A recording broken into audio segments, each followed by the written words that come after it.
श्रीकृष्णाय नमः। श्रीगोपीजनवल्लभाय नमः। श्रीमदाचार्य चरणकमलेभ्यो नमः। श्री गोसाई जी परम दयालवे नमः। श्री गुरुदेवेभ्यो नमः। नमो भगवते तस्मै कृष्णायाद्भूतकर्मणि रूपनाम विभेदेन जगत् क्रीडति यो यतः सच्चिदानन्द रूपाय विश्वोत्पत्त्यादिहेतवे तापत्रय विनाशाय श्रीकृष्णाय वयं नुमः। सर्वात्मना प्रपन्नानां गोपीनां पोषयन् मनः तं वन्दे विठ्ठलाधीशं गौरश्यामप्रियान्वितम् श्रीमदाचार्यचरणं शरणं सर्वदेहिनां समस्तदोषदहनं मस्तके राजतां मम। जन्माद्यस्य यतोऽन्वयादितरतः चार्थेष्वभिज्ञस्वराट् तेने ब्रह्महृदाय आदिकवये मुह्यन्ति यत्सूरयः तेजो वारिमृदां यथा विनिमयो यत्र त्रिसर्गो मृषा धाम्ना स्वेन सदा निरस्तकुहकं सत्यं परं धीमहि। આજથી આપણે ષોડશ ગ્રંથના નવા ગ્રંથનો અધ્યયન કરવાના છે, સત્સંગ કરવાના છે. પુષ્ટિ પ્રવાહ મર્યાદા ભેદ. આપણે શરૂઆતમાં તેનો સમૂહમાં જ પાઠ કરીશું. પુષ્ટિ પ્રવાહ મર્યાદા ભેદ ગ્રંથ. પુષ્ટિ પ્રવાહ મર્યાદા વિશેષેણ પૃથક પૃથક જીવદેહ ક્રિયાભેદૈ પ્રવાહેણ ફલેન ચ વક્ષ્યામિ સર્વસંદેહા ન ભવિષ્યન્તિ અશ્રુતેઃ ભક્તિમાર્ગસ્ય કથનાत् પુષ્ટિરસ્તતિ નિશ્ચયઃ દ્વૌ ભૂતસર્ગા વિત્યુક્તેઃ પ્રવાહોપી વ્યવસ્થિતઃ વેદસ્ય વિદ્યમાનત્વાન મર્યાદાપી વ્યવસ્થિતઃ कश्चिदेव हि भक्तो हि यो मद्भक्त इति रणात् सर्वत्रोत्कर्षकथनात् पुष्टिरस्तीति निश्चयः न सर्वोतः प्रवाहाद्भिः भिन्नो वेदाच्च भेदतः यदा यस्येति वचनान् नाहं वेदैरिति रणात् मार्गकत्वेऽपि चेदन्त्यो तनुं भक्त्या गमौ मतौ न तद्युक्तं शुद्धतो भिन्नो युक्त्या हि वैदिकः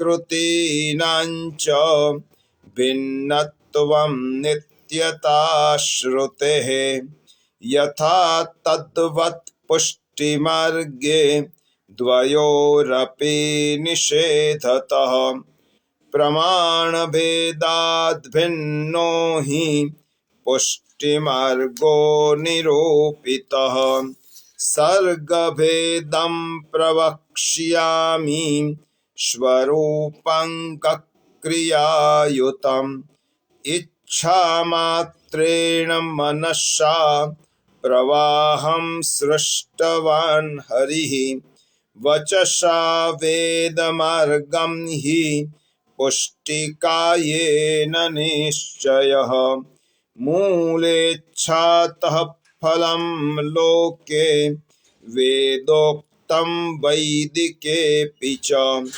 कायेन तु फलं पुष्टौ भिन्नेच्छातोऽपि नैकता तानहं द्विषतो वाक्यात् भिन्ना जीवाः प्रवाहिनः अत एवेतरौ भिन्नौ शान्तौ मोक्षप्रवेशतः तस्मात् जीवाः पुष्टिमार्गे भिन्ना एव न संशयः भगवद्रूपसेवार्थं तत्सृष्टिर्नन्यथा भवेत् स्वरूपेणावतारेण लिंगेन च गुणेन च तारतम्यं न स्वरूपे देहे वा तत्क्रियासु वा तथापि यावता कार्यं तावत् तस्य करोति ते हि द्विधा शुद्धमिश्र भेदान् मिश्रास्त्रिधा पुनः प्रवाहादिविभेदेन भगवत् कार्यसिद्धये पुष्ट्या विमिश्राः सर्वज्ञः प्रवाहेण क्रियारतः मर्यादया गुणज्ञास्ते शुद्धः प्रेम्णाति दुर्लभा एवं सर्गस्तु तेषां हि फलं त्वत्र निरूप्यते भगवानेव हि फलं स यथा विर्भवेत् गुणस्वरूपभेदेन तथा तेषां फलं भवेत् आसक्तौ भगवानेव शापं दापयति क्वचित् अहङ्कारेऽथवा लोके तन्मार्गस्थापनाय हि न ते पाखण्डतां यान्ति न च रोगाद्युपद्रवः महानुभावः प्रायेण शास्त्रं शुद्धत्वहेतवे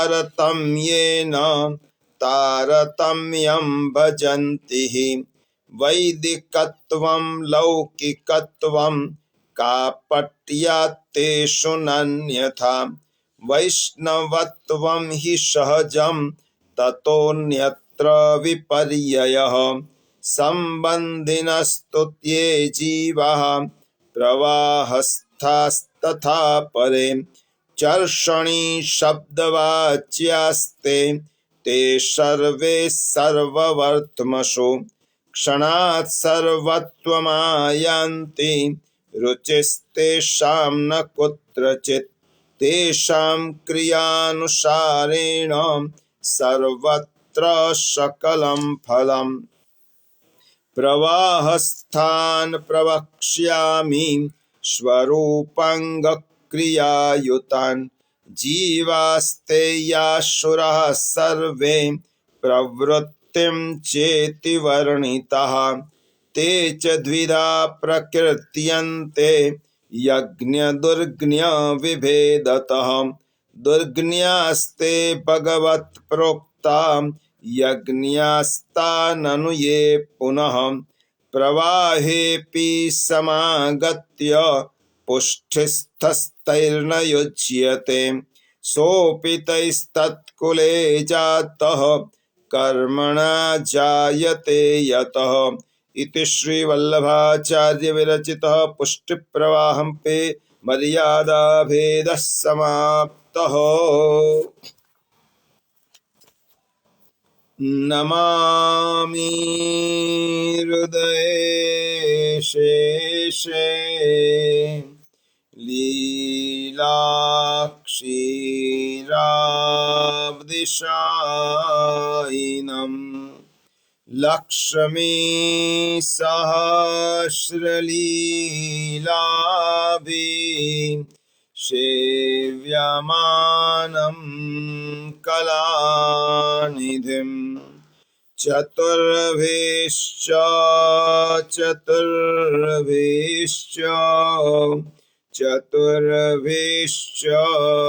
त्रिभिस्तथा षड्भिर्विराजते योऽसौ पञ्चधा हृदये मम पञ्चधा हृदये मम योऽन्तःप्रवेश्य मम वाच्यमिमां प्रसुप्ताम् सञ्जीवयत्यखिलशक्तिधरस्वधाम्नाम् अन्यांश्च हस्तचरण श्रवणात्वगादीन् प्राणान्नमो भगवते पुरुषाय तुभ्यम् अज्ञानतिमिरान्धस्य ज्ञानाञ्जनशलाकया चक्षुरुन्मीलितं येन तस्मै श्रीगुरवे नमः तस्मै श्रीगुरवे नमः। बोलिए श्री गोवर्धन नाथ की जय, श्री विठ्ठलेश्वराय की जय। श्याम सुंदर श्री यमुने महारानी की जय। श्री वल्लभाधीश की जय। श्री गोसाई जी परम दयाल की जय। श्री गोकुल नाथ की जय। श्री हरिराय महाप्रभु की जय। बोलिए श्री गिरिराज धरण की जय। श्री श्रीमद् भागवत पुष्टि सत्संग साथे फेसबुकना माध्यमथी जोड़ाયેલા આપ સૌ પુષ્ટ ભક્તિ માર્ગીય વૈષ્ણવ ભાઈ બહેનોને સાનુને જય શ્રી કૃષ્ણ। આપના હૃદયમાં બિરાજમાન પરમ કૃપાળુ પરમાત્માને વંદન કરી આપણે શ્રી ઠાકોરજી, શ્રી મહાપ્રભુજી, શ્રી ગુસાઈજી અને શ્રી યમુનાજીના યુગલ ચરણ કમલોમાં સદૈન્ય દંડવત કરી આજના સત્સંગનો પ્રારંભ કરી. પ્રિયજનો, આજે પોષ શુદ્ધ એકાદશી.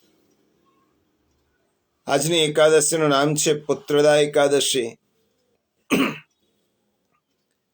ભવિષ્યોત્તર પુરાણમાં આ 11નું પૌરાણિક કથાનક છે. એ કથાનક અનુસાર ભદ્રાવતી પુરીમાં સુકેતુમાન રાજા અને તેની રાણી ચંપાને ઘણા સમય સુધી પુત્ર પ્રાપ્તિ થઈ નહોતી. એના કારણે તેઓ સતત ચિંતાતુર રહેતા. એક દિવસ રાજા અશ્વ ઉપર સવાર થઈ જંગલમાં ચાલ્યા ગયા. ગાઢ જંગલમાં પહોંચ્યા. વેદ ધ્વનિનો અવાજ સંભળાયો. એ દિશામાં તેઓ આગળ વધ્યા. ત્યાં તેમને તપસ્વી મુનિઓના દર્શન થયા. મુનિઓને વંદન કર્યા. મુનિઓએ રાજા પર પ્રસન્ન થઈ રાજાનો ચિંતાતુર ચહેરો જોઈને પૂછ્યો કે શા માટે તારા ચહેરા ઉપર આ વ્યથા છે? રાજાએ પોતાના સંતાન વિહીનપણાની વ્યથા મુનિઓને કહી. આ વ્યથા સાંભળી ઋષિઓએ કહ્યું કે રાજા, આજની એકાદશી પુત્રદા એકાદશી છે. વિધિવત અનુવ્રત કરનારની પુત્ર અંગેની મનોકામના પૂર્ણ થાય છે અને ભગવાન વિષ્ણુની કૃપાથી તેને જરૂર પુત્રની પ્રાપ્તિ થાય છે.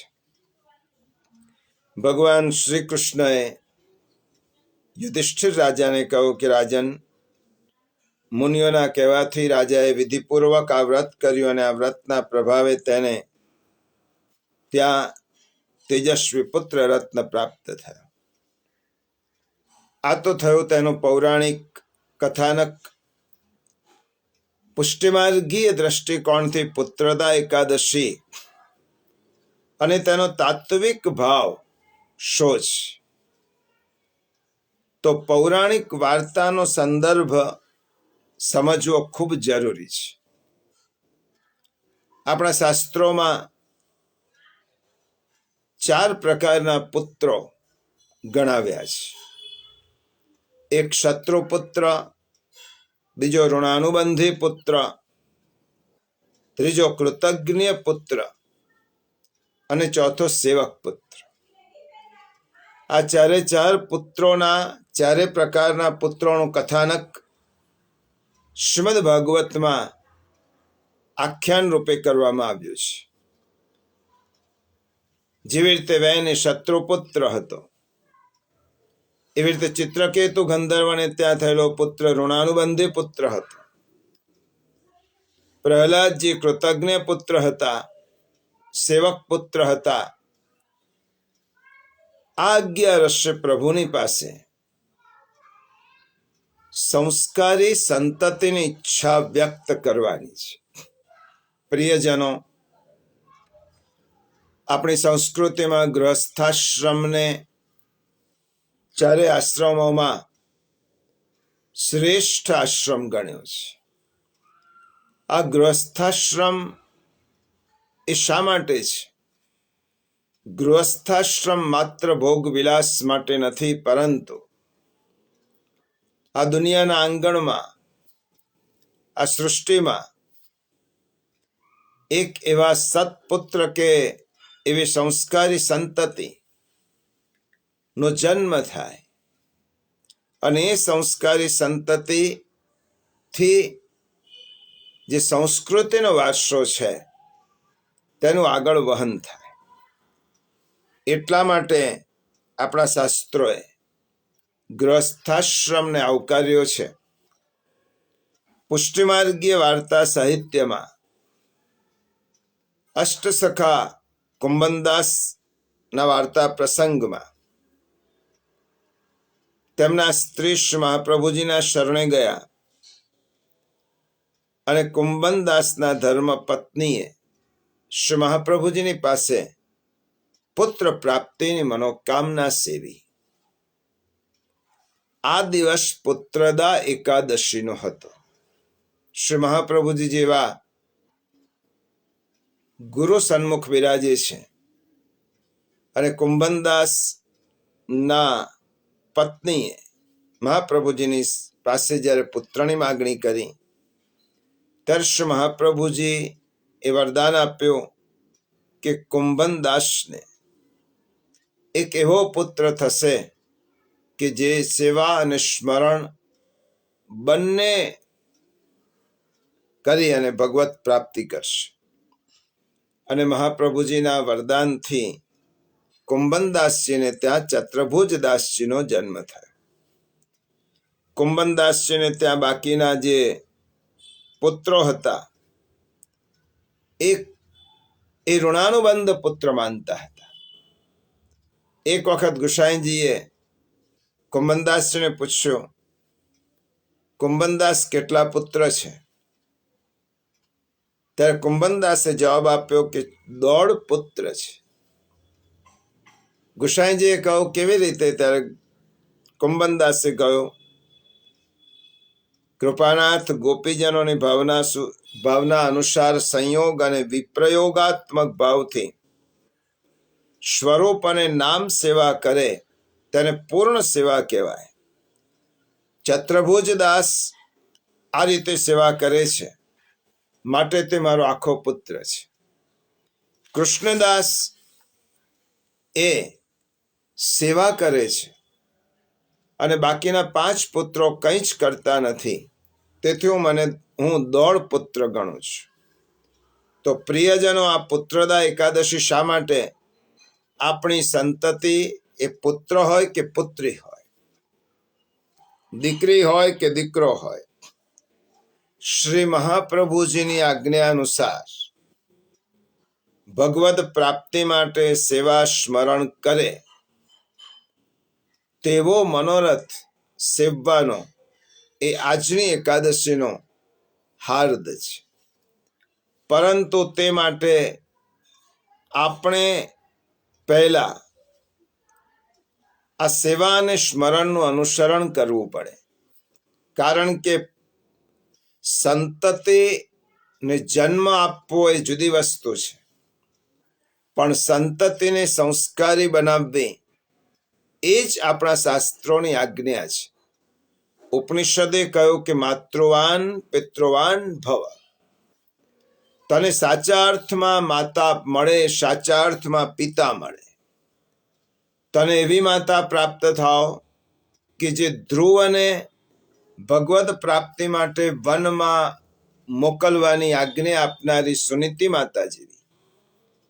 તને એવા પિતા પ્રાપ્ત થાવ કે જે પિતા તને સંસ્કારોથી અને સન્માર્ગના રસ્તે આગળ વધારે. એટલા માટે આપણા ઉપનિષદમાં કહ્યું કે માતૃવાન પિતૃવાન વેદ. તો પ્રિયજનો, આજની એકાદશીનો આ જ ભાવ સમજીએ કે સંતતિને સંસ્કારી બનાવવી અને સાચા અર્થમાં પુત્રવાન અને પુત્રીવાન થવું એ આજની એકાદશીનો મહત્વનો સંદેશ છે. હવે 11નું આ સંક્ષિપ્ત મહાત્મ્ય સાંભળ્યા પછી આપણે સૌ ભાગવત પુષ્ટિ સત્સંગના માધ્યમથી 16 ગ્રંથનું રસપાન અને તેનું તત્વ દર્શન કરી રહ્યા છીએ. 16 ગ્રંથ શ્રી મહાપ્રભુજીએ આપણા જેવા લોકો માટે સિદ્ધાંતો સમજાવ્યા છે. દરેક ગ્રંથમાં 16 પ્રકારના ગ્રંથોના સત્સંગની શૃંખલામાં આપણે સૌ પ્રથમ શ્રી યમુનાષ્ટકમ, ત્યાર પછી બાલબોધ, ત્યાર પછી સિદ્ધાંત મુક્તાવલી. આ 3 ગ્રંથનો સત્સંગ વિધિવત રીતે કર્યો છે. આજથી આપણે ષોડશ ગ્રંથના ચતુર્થ ગ્રંથ પુષ્ટિ પ્રવાહ મર્યાદા એનો સત્સંગ, એમાં શ્રી મહાપ્રભુજીએ કયા સિદ્ધાંતો પ્રસ્થાપિત કર્યા છે તેનું રસ દર્શન અને તેનો તત્વબોધ આપણે કરવાનો પ્રારંભ કરીએ છીએ. પ્રિયજનો, આ ગ્રંથ સમજતા પહેલા ગ્રંથ વિશેની કેટલીક વાતો એ જાણી લેવી જોઈએ. સૌથી પહેલા તો ષોડશ ગ્રંથમાં પુષ્ટિ પ્રવાહ મર્યાદા ગ્રંથ એ ચતુર્થ ક્રમાંકે આવે છે. પહેલા યમનાષ્ટકમ, બાલબોધ, સિદ્ધાંત મુક્તાવલી અને ચોથા ક્રમાંકે પુષ્ટિ પ્રવાહ મર્યાદા ગ્રંથ આવે છે. શા માટે આનો ચોથો ક્રમાંક છે? સૂચક છે 4 પુરુષાર્થ પૈકી શ્રી મહાપ્રભુજીએ આ ગ્રંથમાં પુષ્ટિ ભક્તિરૂપ પુરુષાર્થની સમજણ આપી છે. મોક્ષ પુરુષાર્થ કરતા પણ જે શ્રેષ્ઠ પુરુષાર્થ છે તે પુષ્ટિ ભક્તિરૂપ પુરુષાર્થ છે અને તેને પ્રેમ લક્ષણા ભક્તિ કહે છે. તેનો ઉપદેશ, તેનું વિવરણ શ્રી મહાપ્રભુજી આ ગ્રંથમાં કર્યું છે. ચોથો ક્રમ છે તેનો બીજો પણ એક હેતુ છે કે 4 વેદમાં જે મર્યાદા માર્ગ, વૈદિક માર્ગ કયો છે તેની સમજણ પણ આ ગ્રંથમાં આપવામાં આવી છે. બીજો, આ ગ્રંથ ક્યારે, ક્યાં ને કોના માટે લખાયો છે તેનો કોઈ ઉલ્લેખ વાર્તા સાહિત્યમાં અથવા અન્ય કોઈ સાહિત્યમાં મળતો નથી. મહાપ્રભુજીએ જે ગ્રંથો રચ્યા, ષોડશ ગ્રંથ પૈકીના, એમાં કોઈ સેવકને નિમિત્ત બનાવ્યા છે. જેવી રીતે સિદ્ધાંત મુક્તાવલી ગ્રંથ લખ્યો તો અચ્યુતદાસ ગૌડને નિમિત્ત બનાવી અને આપણને સિદ્ધાંત મુક્તાવલી ગ્રંથ આપ્યો. પરંતુ પુષ્ટિ પ્રવાહ મર્યાદા ગ્રંથમાં ક્યાં લખાયો છે, કોના માટે લખાયો છે, ક્યારે લખાયો છે તેનું કોઈ પ્રમાણ પુષ્ટિમાર્ગીય ગ્રંથોમાં કે વાર્તા સાહિત્યમાં ઉપલબ્ધ નથી. ત્રીજી વસ્તુ, આ ગ્રંથના પ્રારંભમાં શ્રી મહાપ્રભુજીએ મંગલાચરણ કર્યું નથી. પ્રભુનું નામ સ્મરણ પર નહીં, સીધો જ ગ્રંથનો પ્રારંભ કર્યો છે. ચોથી વસ્તુ, આ ગ્રંથનો અંતિમ શ્લોક જોતા પુષ્ટિમાર્ગના વિદ્વાન આચાર્યોનું કહેવું છે કે આ ગ્રંથ અપૂર્ણ જણાય છે, કારણ કે તે પૂરો ગ્રંથ આપણને ઉપલબ્ધ નથી. એટલા માટે અંતિમ શ્લોકમાં તેનો ઉપસંહાર નથી. એટલે એમ કહી શકાય કે આ ગ્રંથનો કોઈ ઉપક્રમ નથી, મંગલાચરણ ઇત્યાદિ, અને તેનો કોઈ ઉપસંહાર નથી. એટલે આ ગ્રંથ અધૂરો છે તેવું પણ માનવામાં આવે છે. છઠ્ઠી વાત છે કે આ ગ્રંથના 25.5 શ્લોક છે અને ષોડશ ગ્રંથ શ્રી મહાપ્રભુજીનું નામાત્મક સ્વરૂપ હોવાથી આ ગ્રંથ મહાપ્રભુજીની જમણી ભુજા મનાય છે. જેવી રીતે 16 ગ્રંથ શ્રી મહાપ્રભુજીના એક એક અંગ રૂપે બિરાજે છે, તો પુષ્ટિ પ્રવાહ મર્યાદા ગ્રંથ મહાપ્રભુજીની જમણી ભુજા. અને છેલ્લી વાત, શ્રીમદ ભાગવતના તૃતીય સ્કંધ સર્ગ લીલા સાથે આ ગ્રંથનું સામ્ય છે. ગ્રંથની આટલી પ્રારંભિક વાત સમજ્યા પછી આ ગ્રંથનો વિષય વસ્તુ શું છે તે પણ સમજી લઈએ. પ્રિયજનો, શ્રી મહાપ્રભુજી આ ગ્રંથમાં 3 માર્ગ દર્શાવ્યા છે, જેનું હેડિંગ જ છે પુષ્ટિ પ્રવાહ મર્યાદા. શ્રી મહાપ્રભુજીએ 3 માર્ગની વાત કરી છે. પુષ્ટિ માર્ગ એટલે કે પુષ્ટિ ભક્તિ માર્ગ, બીજો મર્યાદા માર્ગ અને ત્રીજો પ્રવાહ માર્ગ. તેવી જ રીતે સૃષ્ટિની ઉત્પત્તિમાં 2 પ્રકારના જીવો ઉત્પન્ન થયા, જેને ગીતામાં દૈવી જીવ અને આસુરી જીવ તરીકે ભગવાને સ્વયં 16મા અધ્યાયમાં શ્રીમદ ભગવદ્ ગીતામાં કહ્યા છે. શ્રી મહાપ્રભુજી જણાવે છે કે દૈવી જીવોના પણ, ગીતાજીમાં તો 2 પ્રકારના જીવો કયા, દૈવી જીવો અને આસુરી જીવો. પણ મહાપ્રભુજીએ કહ્યું કે દૈવી જીવોના પણ 2 પેટા પ્રકાર છે. કયા પેટા પ્રકાર છે? તો પુષ્ટિ માર્ગીય જીવ અને મર્યાદા માર્ગીય જીવ. આ રીતે કુલ 3 પ્રકાર થયા: પુષ્ટિ, મર્યાદા અને પ્રવાહ. હવે આ 3 પ્રકારના જીવોની પોતાના અધિકાર અનુસાર પુષ્ટિ માર્ગીય જીવોની રુચિ પુષ્ટિ માર્ગમાં અને મર્યાદા માર્ગીય જીવોની રુચિ વૈદિક વિધિ નિષેધના પાલનમાં થાય છે, અને તે જીવોને તે માર્ગ અનુસાર તેનું પરિણામ પણ પ્રાપ્ત થાય છે. હવે પુષ્ટિ માર્ગીય જીવોને આ ગ્રંથમાં જે શ્રી મહાપ્રભુજીએ સમજાવ્યું છે કે આ માર્ગ કયા છે, એ માર્ગ પર કયા સાધનથી આગળ વધવાનું છે અને તેનું ફળ શું છે, તો શ્રી મહાપ્રભુજી દર્શાવે છે કે પુષ્ટિ માર્ગીય જીવોને ભગવત સ્વરૂપ રૂપી ફળની પ્રાપ્તિ થાય છે.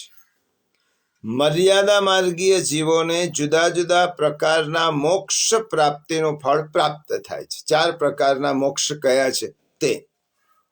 અને પ્રવાહી માર્ગ એટલે આસુરી જીવોને ભૌતિક લૌકિક ફળ કરતા બીજો કોઈ ફળ મળતો નથી. ટૂંકમાં પુષ્ટિ પ્રવાહ મર્યાદામાં પુષ્ટિ જીવ મર્યાદા જીવના સ્વરૂપ, સાધન અને ફળનું નિરૂપણ કરવામાં આવ્યું છે. પ્રિયજનો, આ ગ્રંથ શ્રી મહાપ્રભુજીએ આપણા માટે રચ્યો છે. બહુ જ સમજણપૂર્વક આ ગ્રંથને સમજવો જોઈએ. પુષ્ટિ માર્ગ માર્ગીય ભક્ત છે, તેનું સ્વરૂપ શું, સ્થાન શું અને કર્તવ્ય શું, એ શ્રી મહાપ્રભુજીએ દર્શાવ્યું છે. આપણે કયા માર્ગના જીવો છીએ, પહેલા તો એ સમજી લો. આપણે કયા માર્ગના જીવો છીએ અને કયા માર્ગ ઉપર આપણને આગળ વધવાનું છે, જેથી ભગવત પ્રાપ્તિ થાય. શ્રી મહાપ્રભુજી સમજાવે છે કે જેવી રીતે સંતાનનો જન્મ થાય છે ત્યારે તેના માતા પિતા નક્કી જ હોય છે. જન્મ લીધેલ બાળક પોતાના માતા પિતાને બદલી શકતો નથી. એ કોઈ વ્યક્તિને એમ કહેશે કે આ મારા પિતા જેવો છે, કે આ સ્ત્રી મારી મા જેવી છે, પરંતુ પિતા એક જ હોય અને માતા પણ એક જ હોય. બીજા વ્યક્તિઓ મા જેવા હોઈ શકે, બીજી સ્ત્રીઓ કે બીજા પુરુષો પિતા જેવા હોઈ શકે, પણ પિતા એક જ હોય, માતા એક જ હોય. તેવી રીતે આપણને જન્મજાત જે ધર્મ, જન્મજાત જે સંસ્કારો પ્રાપ્ત થયા છે તે જ પ્રભુએ આપણા માટે નિર્માણ કર્યા છે. શ્રી મહાપ્રભુજી સમજાવે છે કે કુળથી, પરંપરાથી, સંસ્કારથી, સંગથી પુષ્ટિ ભક્તિ માર્ગ આપણને સાંપડ્યો છે, ત્યારે એટલું સમજી લો કે પુષ્ટિ માર્ગ એ આપણે મેળવેલો માર્ગ નથી, આપણને મળેલો માર્ગ છે. પુષ્ટિ માર્ગ પુરુષાર્થથી મેળવી ન શકાય. પ્રભુ કૃપા કરે તો તે માર્ગે આપણને લઈ જાય. એટલા માટે પુષ્ટિ માર્ગ મેળવેલો માર્ગ નથી, મળેલો આપેલો માર્ગ છે. મારા સાધન બળથી તે પ્રાપ્ત થયો નથી, પરંતુ પ્રભુની કૃપા બળથી પ્રાપ્ત થયો છે. શ્રી મહાપ્રભુજી આ ગ્રંથમાં આપણું સ્વરૂપ સમજાવે છે, બીજાનું સ્વરૂપ સમજાવે છે. પ્રિયજનો, માનવ માત્રમાં કોઈ ભેદ હોઈ શકે નહીં, કારણ કે શ્રીમદ ભગવદ્ ગીતા એ મમૈ વાંશો જીવલોકે કહે છે. પરંતુ અહીંયા માનવની વાત નથી.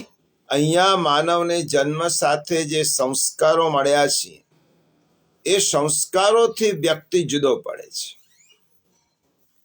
જન્મનામ જાયતે શુદ્રઃ સંસ્કારાત દ્વિજોચ્યતે.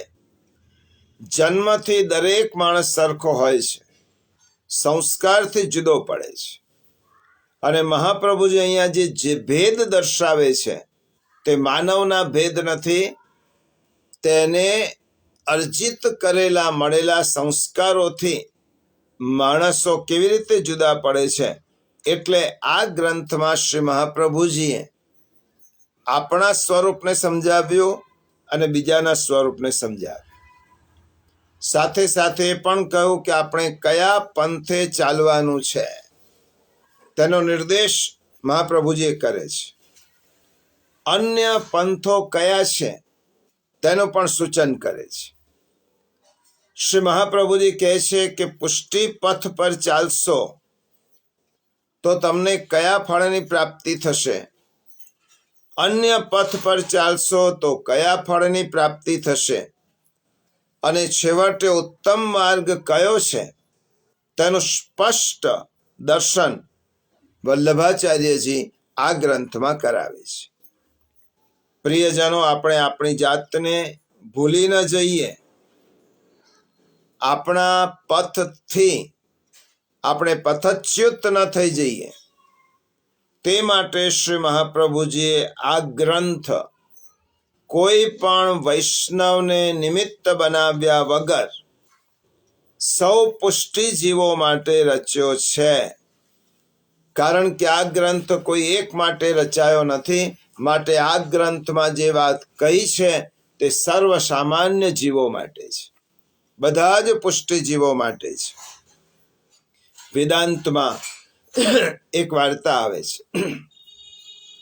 કે સિંહણનું બચ્ચું જન્મીને સિંહણના ટોળાથી સિંહણની પોતાની માતાથી જુદું પડ્યું. હવે જન્મેલું બચ્ચું હતું, તેને ખબર નહીં કે હું કયા કુળમાં જન્મ્યો છું. અને ત્યાં એક ઘેટાનું કે બકરાનું ટોળું આવતું હતું, તેમાં તે બચ્ચું ઘૂસી ગયું. જન્મથી એને ખબર નહીં કે હું સિંહનું સંતાન છું, પરંતુ કોઈક કારણસર એ બકરાના ટોળામાં ઘૂસી ગયો અને પોતાની જાતને બકરાનું જ બચ્ચું માનવા લાગ્યું. એક દિવસ એક સિંહ જંગલમાં ત્રાડ પાડી અને શિકાર શોધવા માટે નીકળે છે. ત્યારે સિંહની ત્રાડ સાંભળી અને બકરાઓ નાસવા લાગે છે, અને તેની પાછળ પાછળ આ સિંહનું બચ્ચું પણ દોડવા લાગે છે. સિંહને થયો કે આ તો અમારી જાતનું છે, આ તો અમારા જ કુળનું છે, અને તે મારાથી શા માટે ડરતો હશે. સિંહે છલાંગ મારી અને બચ્ચાને પકડી લીધું. બચ્ચો રડવા લાગ્યો. શિવે કહ્યું, રડ નહીં, તો મારા જ કુળમાં અમારી જ જાતિનું બાળક છે. તો જન્મથી બકરાના ટોળામાં ઘૂસી ગયું, એટલા માટે તારી જાતને બકરો સમજે છે. પેલો માનવા લાગ્યો. શિવ એને સરોવર પાસે લઈ આવ્યો અને પછી બતાવ્યો કે જો તારું મોઢું જો ને મારું મોઢું જો. પેલા બચ્ચાએ મોઢું જોયું, સિંહ જેવું જ દેખાયો. ત્રાળ પાડી અને સિંહે તે જે બચ્ચો પોતાની જાતને બકરું સમજવા લાગ્યો હતો, સિંહે તેની અંદર રહેલા તેના આત્મા પ્રત્યેને જાગૃત કરી અને તેની અંદરનો સિંહ ઊભો કર્યો. બસ આ જ વાત શ્રી મહાપ્રભુજી આ ગ્રંથમાં કહે છે કે આપણે પુષ્ટિ ભક્તિ માર્ગ ના સંસ્કાર પ્રાપ્ત જીવો છીએ. ભગવાનને પ્રાપ્તિ કરવાની આપણો ધર્મ છે, પરંતુ તે આપણે ભૂલીને આપણે પ્રવાહમાં ઘૂસી ગયા છે, પ્રવાહમાં ના ટોળામાં ભરાઈ ગયા છે. શ્રી મહાપ્રભુજી કહે છે, ન ભૂલો તમે છો કૃપા માર્ગ પંથી, કૃપા પાત્ર થાવા કરો પ્રેમ ભક્તિ. તમે ભૂલો નહીં કે તમે કોણ છો. તમે કૃપા પાત્ર, કૃપા માર્ગના પંથી છો અને કૃપા પાત્ર થવા માટે તમારે પ્રભુની ભક્તિ કરવાની છે. આપણે સૌ પ્રિયજનો સિંહ જેવા છીએ, રાજપુત્રો જેવા છીએ, શ્રી મહાપ્રભુજીના સેવક થયા છીએ. જગતના સર્વશ્રેષ્ઠ ગુરુ આપણને મળ્યા છે. જિંદગીને સુધારવા માટે તેમના ઉપદેશ ગ્રંથો આપણને પ્રાપ્ત થયા છે, પરંતુ આપણને તેમાં એ જ્ઞાનમાં રસ પડતો જ નથી. ખૂબ સુંદર શ્રુતિમાં દ્રષ્ટાંત આપ્યું છે. અગ્નિ લાકડામાં જ છુપાયેલો હોય છે. અગ્નિ ક્યાં હોય છે? લાકડામાં. એ લાકડામાંના અગ્નિને બહાર પ્રગટ કરવા માટે એક તણખલાની જરૂર પડે છે અને યોગ્ય પવનની જરૂર પડે. લાકડાને તણખલો લાગે અને તણખલો, અગ્નિનું તણખલું લાકડાને લાગે અને પવન તે તણખાને તેજ કરે એટલે લાકડામાં રહેલો અગ્નિ ભભૂકે, લાકડામાં રહેલો અગ્નિ બહાર આવે. આપણે પ્રિયજનો સૂકા લાકડા જેવા છીએ. સૂકા લાકડાને જરૂર છે માત્ર એક અગ્નિના તણખાની. આપણે ભીના લાકડા નથી. પ્રવાહ માર્ગી જીવો ભીના લાકડા છે, જેનામાં વાસના, કામના ઇત્યાદિ ભરેલી છે, જેમને કંઈક ભૌતિક સુખો જ મેળવવા છે. એ પ્રવાહી જીવો છે. આપણે પુષ્ટિ જીવો છે. શ્રી મહાપ્રભુજીનો ઉપદેશ એ તણખો છે, અગ્નિનો તણખો છે. ભગવદીઓનો સત્સંગ એ પવન છે અને તેથી આપણે તો અંદરના અગ્નિને બહાર પ્રગટ કરવાનો છે. પ્રિયજનો, શ્રી હરિરાય ચરણ શિક્ષા પત્રમાં તેમના હૃદયની વ્યથાને ઠાલવી છે. હરિરાય ચરણ શિક્ષા પત્રમાં આજ્ઞા કરે છે કે આપણે શ્રી ઠાકોરજીના શ્રી અંગમાંથી પ્રગટ થયેલા છીએ. તેમના ખાસ અંગત કૃપાપાત્ર જીવો છીએ. શ્રી ઠાકોરજી એ સ્વયં આપણો ઉદ્ધાર કરવા માટે શ્રી મહાપ્રભુજીને ભૂતલ ઉપર પ્રગટ કર્યા, પધરાવ્યા છે અને કોઈક અનુકૂળ સંજોગોને કારણે આપણે શ્રી મહાપ્રભુજીના સેવક થયા. આપણને શ્રી મહાપ્રભુજી સર્વોત્તમ ગુરુ સ્વરૂપે પ્રાપ્ત થયા. એમણે શ્રી ઠાકોરજીને આ જ શરીરથી, આ જ જન્મમાં સાક્ષાત મેળવી આપવા માટે સેવાનો સરળ માર્ગ આપણને સૂચવ્યો છે. સેવા માટે પોતાનું સર્વસ્વ એવા શ્રી મહા ઠાકોરજીને આપણે આપણી પાસે પધરાવી આપ્યા. એટલું જ નહીં, ઉત્તમ ગ્રંથો આપ્યા, ભગવદીઓનો સંગ આપ્યો, શ્રીમદ ભાગવતનો ગુઢાર્થ શ્રી સુબોધિનીજી રૂપે પ્રગટ કરીને આપણને દર્શાવ્યો. 16 ગ્રંથ રૂપી રત્નો પ્રગટ કરી આપણને સેવાનું માર્ગદર્શન આપ્યું. 84,252 વૈષ્ણવ ગ્રંથ રૂપે આપણે પુષ્ટિ ભક્તિના આદર્શ સમજાવ્યા. શ્રી ગુસાઈજી જેવા ભગવદ અવતારે સ્વયં આપ સેવા કરી શીખવે શ્રીહરિ, એવી રીતે ગુસાઈજી પ્રગટ થયા. ગોકુલનાથજી જેવા મહાનુભાવો આપણી વચ્ચે આવીને શ્રી વલ્લભના સિદ્ધાંતોનો રસ પ્રગટ કરીને સમજાવ્યો. શ્રી હરિરાયજી જેવા શિક્ષા સાગર, દીનતા સાગર આચાર્ય આપણી વચ્ચે બિરાજ્યા. શિક્ષા પત્ર જેવા અમૂલ્ય ગ્રંથને પ્રગટ કરી અને આપણી ભ્રમણાઓ દૂર કરી. અષ્ટ સખાઓ જેવા અંતરંગ સેવકોએ આપણને કીર્તન સાગરમાં સફર કરાવી. હવે આનાથી વધારે બીજું શું જોઈએ? આટલું હોવા છતાં પણ આપણી અંદરનો જે મહિલો છે એ જાગતો ન હોય તો ભૂલ કોની? પ્રિયજનો, આ જે માર્ગ છે સેવા સ્મરણનો, એ હમણાં નહીં કરીએ તો ક્યારે કરીશું? આ જન્મમાં નહીં કરીએ તો કયા જન્મમાં કરીશું? અને આપણે નહીં કરીએ તો બીજા કોણ કરશે?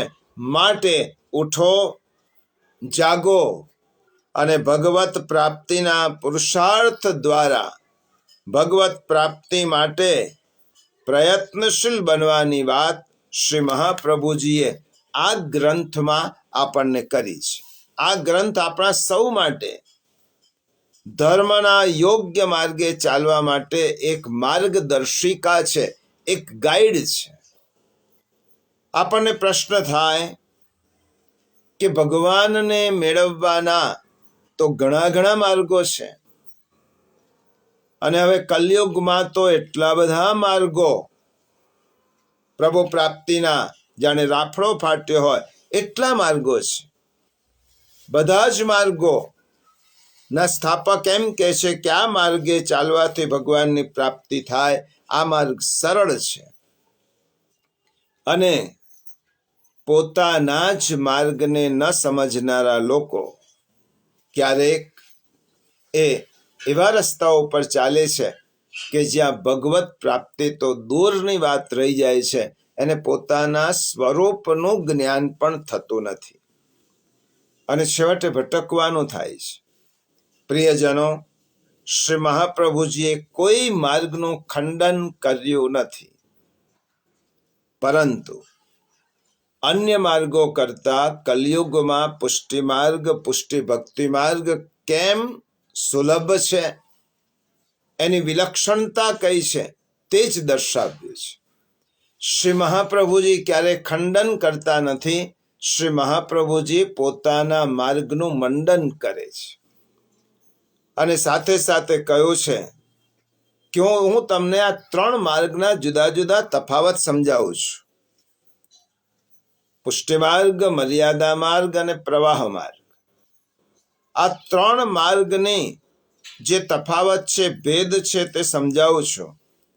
અને આ જ્યારે સમજાવું છું ત્યારે મારા સ્વતંત્ર વિચારો નથી.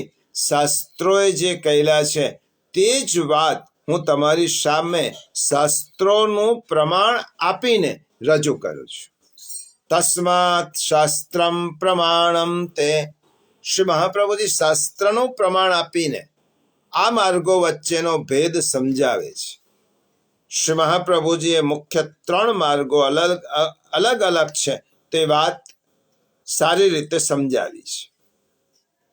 શ્રી મહાપ્રભુજી કહે છે કે ભગવત પ્રાપ્તિના અનેક માર્ગો હોવાના જ અને હોવા જ જોઈએ.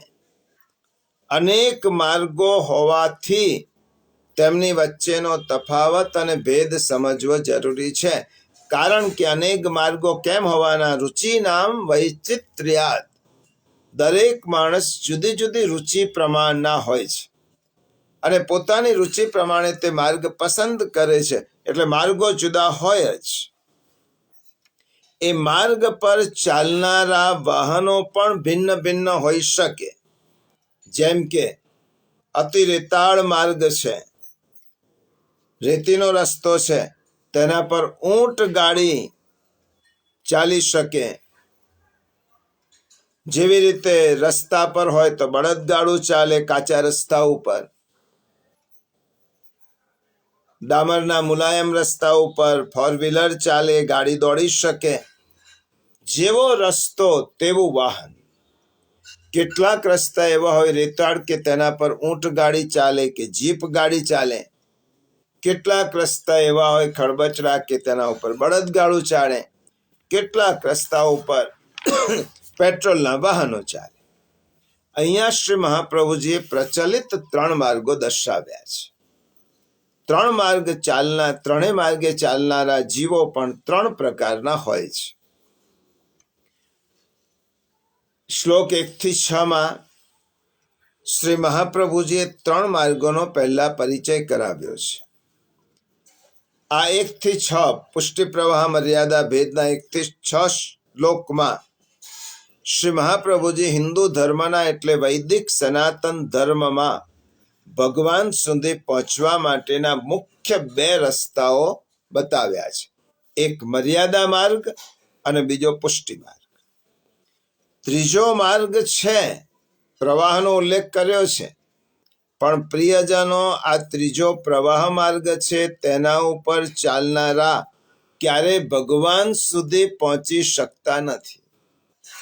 કારણ કે તેઓ જન્મ મરણના ફેરામાં અટવાયા કરે છે. જેવી રીતે ભવસાગરમાં પડેલા લોકો છે.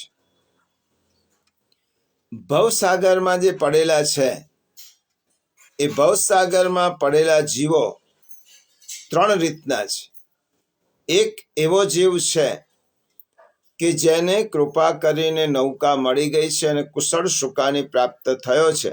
તેને કિનારે પહોંચવા માટે કોઈ ડર નથી. બીજો એ પ્રકારનો જીવ છે જે પોતાના પુરુષાર્થથી તરીને કિનારા સુધી પહોંચે છે.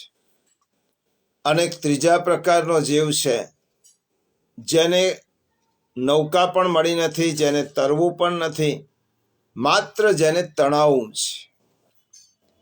એને પોતાની કોઈ દિશા નથી, એ માત્ર તણાય છે, એને કિનારાની ખબર નથી અને એને કોઈ પ્રયાસ કરવો નથી. તે તો પવન જે દિશામાં જાય તે દિશામાં તે ઘસડાય છે. પવન જ્યાં જાય ત્યાં જવાનું, અથડાવાનું, આફળવાનું અને કિનારે તે પહોંચી શકતો જ નથી. કારણ કે તેને પહોંચવું જ નથી. તો પહેલા પ્રકારના જીવો છે કે જેને નૌકા પ્રાપ્ત થઈ ગઈ છે, કુશળ સુકાની મળ્યો છે અને તેને હવે કિનારા પર પહોંચવાનો કોઈ ડર નથી. સુલભ રસ્તો થયો છે કારણ કે ભક્તિ માર્ગની નૌકા મળી છે, મહાપ્રભુજી જેવા સુકાની મળ્યા છે. એ પુષ્ટિ માર્ગ. મર્યાદા માર્ગમાં પોતાના પુરુષાર્થથી તરે છે અને કિનારે પહોંચે છે. અને ત્રીજો રસ્તો પ્રવાહ માર્ગ. એ પ્રવાહ માર્ગમાં નથી તેને કોઈ સુકાની કે નથી તેને કોઈ કિનારા સુધી પહોંચવાનો, માત્ર તણાય છે.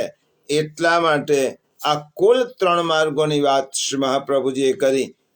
પુષ્ટિ માર્ગ, મર્યાદા માર્ગ અને પ્રવાહ માર્ગ. આ 3 માર્ગ પર ચાલતા જીવો બહારથી એક સરખા જ દેખાય. 3 માર્ગ પર ચાલનારા જીવો બહારથી સરખા જ દેખાય. જન્મથી, સ્વભાવથી, તેમની ક્રિયાઓથી અને તેમને મળતા ફળથી અલગ અલગ પ્રકારના છે. જેટલા માર્ગ છે તેટલા માર્ગ પર ચાલનારા તેટલા જીવો છે. એટલે જીવોના પણ 3 પ્રકાર મહાપ્રભુજીએ બતાવ્યા છે.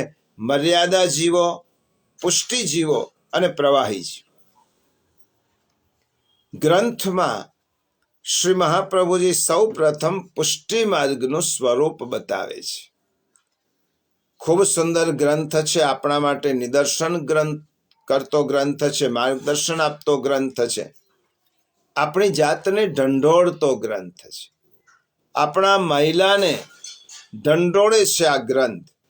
અને શ્રી મહાપ્રભુજી આપણને સમજાવે છે કે તમે કયા માર્ગ પર ચાલો છો એ સમજી લો. શ્રી મહાપ્રભુજી કહે છે પુષ્ટિ માર્ગ એ ભક્તિ માર્ગ છે. જીવાત્મા ભગવાનની સાચી ભક્તિ કરતા કરતા ભક્તિના માર્ગે ચાલીને ભગવાનને પ્રાપ્ત કરે છે.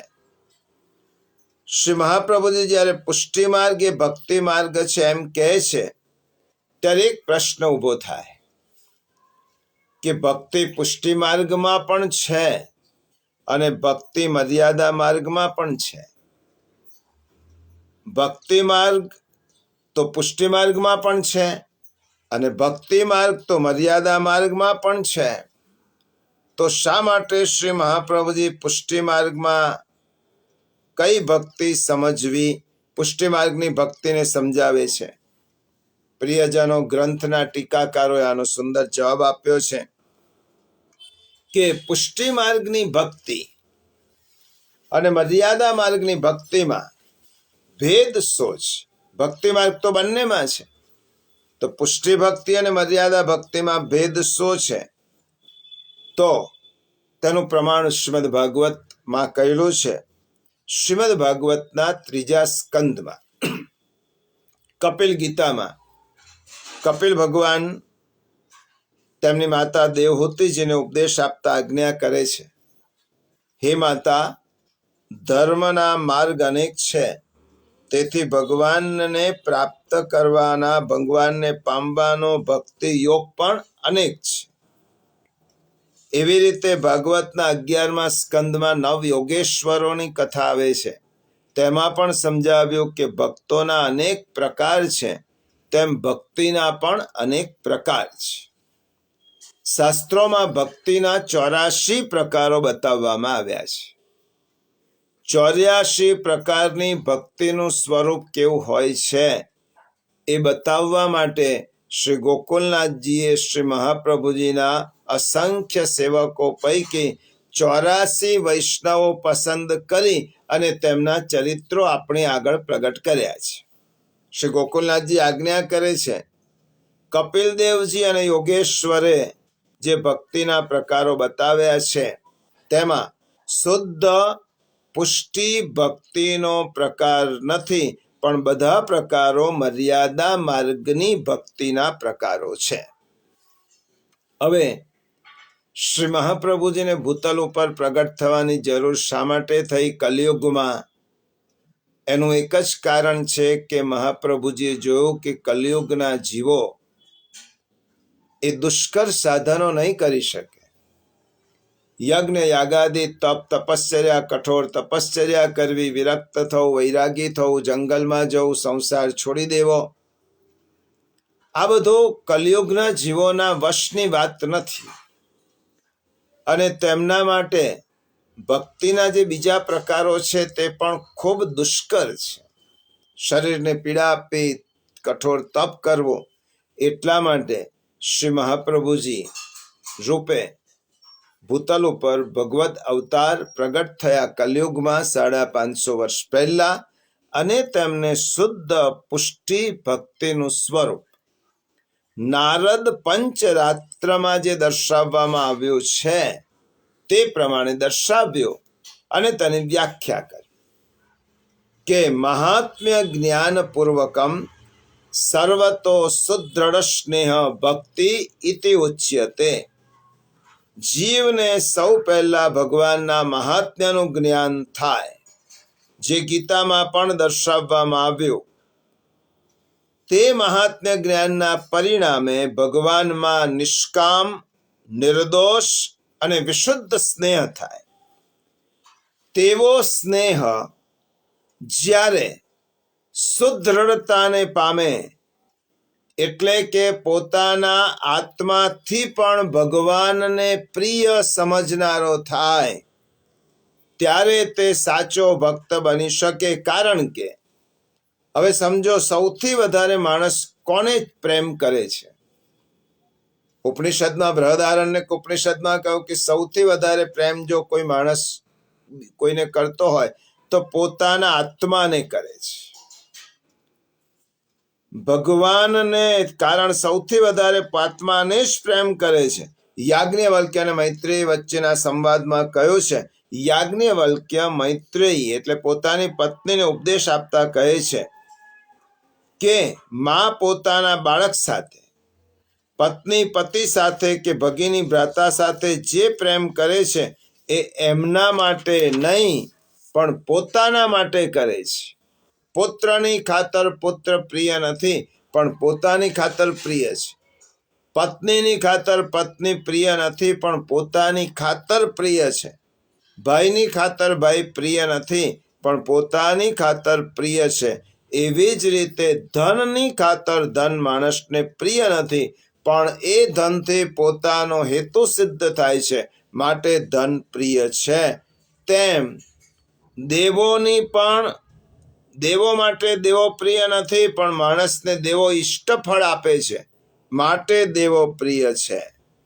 આમ આ જગતમાં માણસને બધુંય પોતાના આત્માની પ્રસન્નતા માટે જ પ્રિય હોય છે. આત્માથી વધારે પ્રિય કોઈ હોતું નથી. માણસ જેટલો પોતે પોતાની જાતને ચાહે છે તેટલો બીજા કોઈને પણ ચાહતો નથી. પણ પુષ્ટિ ભક્તિ માર્ગમાં ભક્ત આત્માથી પણ વધારે પ્રભુને અધિક પ્રિય સમજતો થાય. આ મૂળ શરત છે પુષ્ટિ ભક્તિ માર્ગની. પોતાના આત્માથી પણ પ્રિય જ્યારે ભગવાનને સમજવા લાગે ત્યારે તે પુષ્ટિ ભક્ત છે.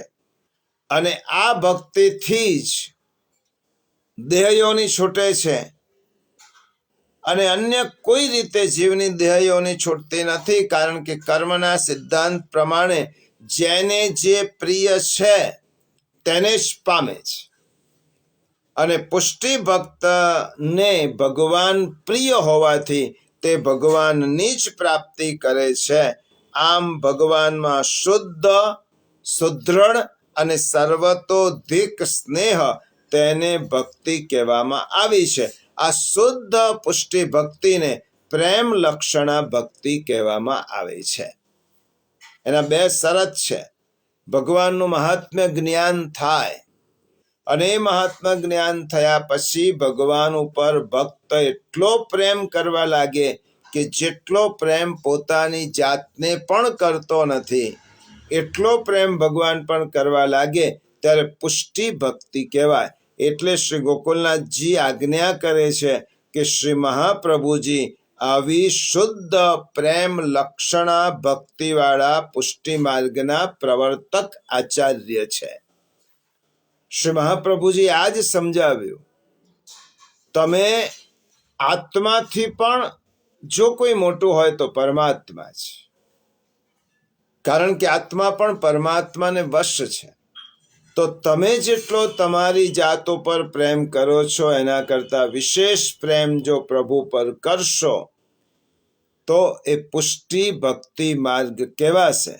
અને શ્રી મહાપ્રભુજી સમજાવે છે કે ભગવાનનો સ્નેહ સુદૃઢ કરવા માટે શરૂઆતમાં મહાત્મ્ય જ્ઞાન જરૂરી છે. કારણ કે જ્યાં સુધી આપણો ભગવાનમાં સુદૃઢ સ્નેહ નહીં થાય ત્યાં સુધી સેવા કરવામાં જીવ બુદ્ધિ દોષ અને અપરાધ થવાનો સંભવ રહે છે. અને આવા દોષ અને અપરાધથી બચવા માટે ભગવાનના સ્વરૂપનું મહાત્મ્ય જ્ઞાન મેળવવું ખૂબ જરૂરી છે. અને મહાત્મ્ય જ્ઞાન સાથે ભગવાનમાં સ્નેહ રાખી ભક્ત જ્યારે પ્રેમ લક્ષણા ભક્તિના માર્ગમાં આગળ વધે છે ત્યારે આપોઆપ મહાત્મ્ય જ્ઞાન પણ ભૂસાઈ જાય છે. પ્રિયજનો, બે ઉદાહરણ છે શ્રીમદ ભાગવતમાં. વ્રજ ભક્તોના જીવનમાં જોવા મળે છે. ઇન્દ્રના કોપથી ગિરિરાજ ગોવર્ધન લીલાનો પ્રસંગ યાદ કરાવું છું કે ઇન્દ્રના કોપથી વ્રજવાસીઓની રક્ષા કરવા ભગવાન શ્રી કૃષ્ણે શ્રી ગિરિરાજ ધારણ કર્યો. 7 દિવસ સુધી વ્રજની રક્ષા કરી.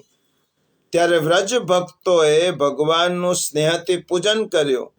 તેમના લલાટમાં દહીંનો તિલક કર્યો, ચોખા લગાવ્યા, જળ ઉતાર્યો, આશીર્વાદ આપ્યા. આ બધું કાર્ય વ્રજવાસીઓએ કેવળ સ્નેહથી કર્યું. વ્રજવાસીઓના મનમાં ત્યારે એવો કોઈ વિચાર હતો જ નહીં કે કૃષ્ણ ભગવાન છે, તેમણે પોતાની દિવ્ય શક્તિથી વ્રજને બચાવ્યો છે. તેમને ભગવાનને નમન કે દંડવત પણ ન કર્યા, કારણ કે તેમને એમ જ લાગતું હતું કે કૃષ્ણ તો અમારા છે. જ્યારે શુદ્ધ પ્રેમ લક્ષણા ભક્તિ ઉપર આગળ વધી જઈએ ત્યારે મહાત્મ્ય પણ વિસરાઈ જાય છે અને ભગવાન પોતાના લાગે છે એવો સુદૃઢ સ્નેહ થાય અને તેઓ કૃષ્ણમય થઈ ગયા હતા. એથી ભગવાન તેમને એટલા બધા પોતિકા લાગવા માંડ્યા કે મહાત્મ્ય જ્ઞાન પણ વિસરાઈ ગયો.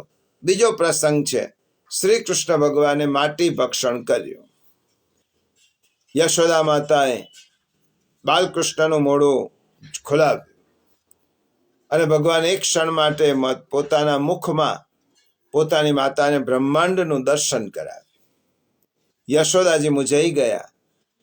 એક ક્ષણ માટે તેમને મહાત્મા જ્ઞાન થયું કે આ તો કેટલો મોટો, આ કોણ છે? કોઈ ઈશ્વર છે? કોણ છે? યશોદા મૈયા ગભરાઈ ગયા. પ્રભુને એમ લાગ્યું કે મારી માતાને મારે મહાત્મ્ય જ્ઞાનનું વિસ્મરણ કરાવવું પડશે, કારણ કે સુદૃઢ સ્નેહ એની પાસેથી મારે પ્રેમ મેળવવાનો હશે. અને ભગવાને સ્મિત કર્યું અને માતાનું મહાત્મ્ય જ્ઞાન દૂર કર્યું. પરિણામે માતા પોતાના કૃષ્ણને પોતાના પુત્ર તરીકે અગાધ વાત્સલ્યમાં નો ભાવ પ્રગટ થયો. આ બંને પ્રસંગો દર્શાવીને શ્રી મહાપ્રભુજીએ આપણને આજ્ઞા કરી છે કે સાધન વિનાના વ્રજવાસીઓ માટે ફળરૂપ એવા સાક્ષાત ભગવાન ગોકુલમાં પ્રગટ થયા છે. પુષ્ટિ માર્ગ આવા શુદ્ધ સ્નેહવાળા ભક્ત માટેનો માર્ગ છે એવું મહાપ્રભુજીએ દર્શાવ્યું છે. અને આવા શુદ્ધ ભગવત સ્નેહનો માર્ગ અન્ય કોઈ નથી. મર્યાદા ભક્તિ માર્ગમાં ભગવાન પ્રત્યેનો આવો સુદૃઢ સ્નેહ એ જોવા મળતો નથી. અલબત્ત મર્યાદા માર્ગમાં જેટલા ભક્તિ માર્ગો છે તેમાં ભગવાન પ્રત્યેનો અહોભાવ દેખાય અને પુષ્ટિ ભક્તિ માર્ગમાં ભગવાન પ્રત્યેનો સ્નેહ અને પ્રેમ. શ્રી મહાપ્રભુજી પુષ્ટિ માર્ગનું આ સ્વરૂપ સમજાવે છે કે પુષ્ટિ માર્ગ એ વિલક્ષણ માર્ગ છે, કારણ કે શુદ્ધ પ્રેમ લક્ષણા ભક્તિનો માર્ગ છે અને ભગવાન પ્રત્યેનો જીવનો પ્રેમ પોતાના કરતા પણ વધે છે અને ભગવાન પ્રત્યે એટલો બધો સ્નેહ થઈ જાય છે કે ઈશ્વર જ તેને સર્વત્ર દેખાવા માંડે છે, આ ગોપિકાઓની જેમ. હવે મહાપ્રભુજી મર્યાદા માર્ગ અને પ્રવાહ માર્ગનું સ્વરૂપ સમજાવતા કહે છે કે જેવી રીતે શ્રીમદ ભગવદ્ ગીતાના 16મા અધ્યાયમાં ભગવાને કહ્યું છે કે દ્વૌ ભૂત સર્ગૌ લોકેસ્મિન દૈવ આસુર એવ ચ. હે કૌંતેય, હે અર્જુન, આ જગતમાં જેમનામાં જીવાત્મા રહેલો છે એવા મનુષ્યની 2 પ્રકારની સૃષ્ટિ જોવામાં આવે છે. એક દૈવી સૃષ્ટિ અને બીજી આસુરી સૃષ્ટિ. ગીતાજીમાં જે આસુરી સૃષ્ટિ બતાવી છે તેના માટે શ્રી મહાપ્રભુજી અહીંયા પ્રવાહી શબ્દ વાપરે છે. આસુરી જીવો જે માર્ગે તેમનું જીવન જીવે છે તે પ્રવાહ માર્ગ છે. આ માર્ગે ચાલનારાઓનો કોઈ પણ સમયે, સ્થળે, ક્યારે પણ ભગવાન સાથે સંબંધ થતો નથી. અર્થાત આ માર્ગ ક્યારેય ભગવાન સુધી લઈ જતો નથી, કારણ કે આ માર્ગ પર ચાલનારા ક્યારેય દિવ્ય આનંદ મેળવી શકતા નથી. જે તરફ પ્રવાહ જાય તે તરફ જવાનું, ઘાસના તણખલાની જેમ ગતિનો ક્યારેય અંત આવવાનો જ નથી. ભવસાગરમાં ભટકતા રહેવાનું, જેને અંગ્રેજીમાં ઇટ, ડ્રિંક એન્ડ બી મેરી કહેવાય. ખાદત મોદત મોદત ખાદત. અને શ્રી મહાપ્રભુજી આ પ્રવાહ માર્ગનું સ્વરૂપ સમજાવે છે. મર્યાદા માર્ગનું સ્વરૂપ સમજાવતા શ્રી મહાપ્રભુજી કહે છે કે આપણા સર્વશાસ્ત્રોના મૂળમાં વેદ છે. વેદમાં પૂર્વકાંડ અને ઉત્તરકાંડ બે છે. પૂર્વકાંડમાં શું છે? યજ્ઞ વગેરે આચારો બતાવ્યા છે. ઉત્તરકાંડમાં પરમાત્મા, જીવ, જગત વગેરેનું જ્ઞાન છે. ટૂંકમાં ક્રિયાકાંડ એ પૂર્વકાંડમાં છે અને તત્વ જ્ઞાન એ ઉત્તરકાંડમાં છે. આ વેદમાં જીવનમાં આચરણ માટે સ્પષ્ટ રીતે મર્યાદાઓ નક્કી કરવામાં આવી છે. જેવી રીતે નદીને બે કિનારાનું બંધન હોય, સમુદ્રને બંધન હોય, તેવી રીતે વેદમાં ઈશ્વર પ્રાપ્તિનો જે માર્ગ છે તેમાં મર્યાદા નક્કી કરવાની હોવાથી આ મર્યાદા માર્ગ કહેવાય. આ માર્ગ ઉપર ચાલનારાઓ વેદની આજ્ઞા પ્રમાણે જીવન જીવે છે અને વેદની આજ્ઞા પ્રમાણે જીવન જીવતા હોવાથી તેને મર્યાદા માર્ગ કહેવાય છે. હવે શ્રી મહાપ્રભુજી સમજાવે છે કે મર્યાદા માર્ગમાં પણ મુખ્ય બે પેટા માર્ગ છે, કર્મ માર્ગ અને જ્ઞાન માર્ગ. જે વેદના પૂર્વકાંડ અનુસાર જીવન જીવે છે તે કર્મ માર્ગ અને જે ઉત્તરકાંડ પ્રમાણે જીવન જીવે છે તે જ્ઞાન માર્ગ. હવે કર્મ માર્ગના બે પાછા પેટા પ્રકારો, સકામ કર્મ કરનારા અને નિષ્કામ કર્મ કરનારા. સકામ કર્મ કરનારા કેવા જીવો છે? કે જે જીવો પોતાની ભોગ માટે, પોતાની ભૌતિક સુખ માટે, પોતાની સાંસારિક કામનાઓ માટે દેવી દેવતાઓનું પૂજન કરે છે. કેટલાક લોકો પુણ્ય પ્રાપ્ત કરવા માટે દાન ધર્મ કરે છે. એ સકામ કર્મ કહેવાય. સકામ કર્મમાં શું થાય છે કે દેવતાઓ ઈચ્છિત ભોગ આપે છે, પરંતુ એ ભોગ તેમની મર્યાદામાં રહીને આપે છે. અને જે લોકો પુણ્ય માટે કર્મ કરે છે તેમને શ્રીમદ ભગવદ્ ગીતામાં કહ્યું, એ લોકો પુણ્ય અર્જિત કર્યા પછી સ્વર્ગલોક મેળવે છે, પરંતુ તે પાછું પુણ્ય ખલાસ થતા ક્ષીણે પુણ્ય મર્ત્ય લોકમ વિશંતિ. પોતાનું પુણ્ય ક્ષીણ થાય એટલે પાછા એ મૃત્યુલોકમાં આવે છે. સકામ કર્મ કરનારાઓ દેવી દેવતાઓનું પૂજન, ભગવાનનું પૂજન કરતા હોય તો તે કંઈક ભૌતિક સુખ મેળવવા માટે કરે છે. આ તેમની ભક્તિ નથી, એ તેમનો ભગવાનની સાથેનો એક પ્રકારનો વ્યવહાર છે. હવે જે નિષ્કામ કર્મ કરે છે તેને ગીતામાં નિષ્કામ કર્મ ચિત્ત શુદ્ધિનો રસ્તો છે. કોઈ પણ પ્રકારની કામના વગર કર્મ કરવું એ ચિત્ત શુદ્ધિનો રસ્તો છે. તેનું લક્ષ્ય મોક્ષ પ્રાપ્તિ છે. તેના પર ચાલવાથી મોક્ષ મળે છે. હવે બીજો પેટા માર્ગ જ્ઞાન માર્ગ છે. આ રસ્તે ચાલનારા જીવો બ્રહ્મને જાણનારા, ભગવાનમાંથી પ્રગટ થયેલા અને તેમના દિવ્ય ધામ અક્ષર બ્રહ્મ સુધી જાય છે. અક્ષર બ્રહ્મનો અનુભવ કરી અને મોક્ષને પામે છે.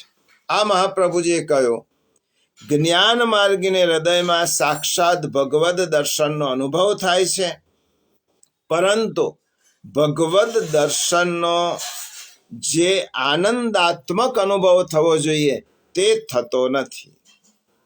ક્યારેક ભગવાન કૃપા કરીને નિષ્કામ કર્મ માર્ગે ચાલનારા કે જ્ઞાન માર્ગે ચાલનારા જીવાત્મા પર કૃપા કરે અથવા પોતાના ભક્તોનો સંગ કરાવે ત્યારે આ જીવને ભગવાનમાં સ્નેહ થાય છે અને તે શુદ્ધ પ્રેમ લક્ષણા ભક્તિ તરફ આગળ વધે છે. તેથી મર્યાદા માર્ગમાં પણ ભક્તિ માર્ગ છે જ. મર્યાદા માર્ગમાં પણ ત્રણ મુખ્ય પેટા માર્ગ, કર્મ માર્ગ, જ્ઞાન માર્ગ અને ભક્તિ માર્ગ. હવે છેલ્લો પ્રશ્ન થાય કે મર્યાદા માર્ગમાં પણ ભક્તિનો પ્રકાર છે, પુષ્ટિ માર્ગમાં પણ ભક્તિની વાત કરી છે, તો આ બંનેના સ્વરૂપમાં ભેદ શો શો તફાવત છે તે શ્રી મહાપ્રભુજી આગળ આપણને કહે છે. પ્રિયજનો, પુષ્ટિ પ્રવાહ મર્યાદા ગ્રંથ એ કયા કયા રસ્તાઓ છે તે રસ્તાઓ દર્શાવતો ગ્રંથ છે. આ ગ્રંથ સૈદ્ધાંતિક અને વ્યવહારિક ઉપદેશ આપનારો ગ્રંથ છે અને એટલા માટે પછીના શ્લોકોમાં શ્રી મહાપ્રભુજી આ ગ્રંથનું સ્વરૂપ કયું છે, આ જે માર્ગ છે તે માર્ગમાં સાધન છે, સ્વરૂપ છે અને ફળ છે તે કેવી રીતે મળે છે તે આપણને દર્શાવે છે. આની વાત આપણે હવે પછીના સત્સંગમાં કરીશું.